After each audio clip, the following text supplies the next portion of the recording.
গণ অভ্যুত্থান স্মরণে জুলাই এবং আগস্ট মাসের ৫ তারিখ পর্যন্ত জুলাই পুনর্জাগরণ অনুষ্ঠানমালা করবে চট্টগ্রাম জেলা প্রশাসন।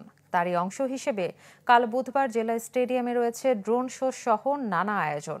দুপুরে সংবাদ সম্মেলনে জেলা প্রশাসক ফরিদা খানম বলেন, জুলাই পুনর্জাগরণ উপলক্ষে সংস্কৃতি বিষয়ক মন্ত্রণালয় প্রণীত প্রায় ১৬৭টি অনুষ্ঠান সূচি বাস্তবায়ন করা হবে। কেন্দ্রীয়ভাবে উদযাপিত বিভিন্ন অনুষ্ঠানের প্রচার ও প্রচারণা ছাড়াও ১৪ জুলাই থেকে প্রত্যক্ষভাবে বিভিন্ন কর্মসূচি পালন করছে জেলা প্রশাসন, যার আওতায় রয়েছে বৃক্ষরোপণ, বিভিন্ন পর্যায়ের শিক্ষার্থীদের প্রতিযোগিতা এবং জুলাই নিয়ে চলচ্চিত্র প্রদর্শন। জুলাইয়ের যে চেতনাকে ধারণ করে আমরা বাড়তি কিছু কার্যক্রম গ্রহণ করেছি।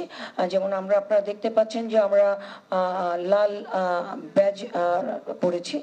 এটা জুলাইয়ের চেতনার সঙ্গে আমরা একাত্মতা ঘোষণা করেছি। আপনারা দেখবেন বিভিন্ন জায়গায় আমরা ড্রপ ডাউন ব্যানার দিয়েছি জুলাইয়ের চেতনাকে ধারণ করে। DC park, officers club, circuit house, DC office, commissioner স্যারের বাংলো, অফিসার্স চিড়িয়াখানা সহ বিভিন্ন জায়গায় দেওয়া হয়েছে।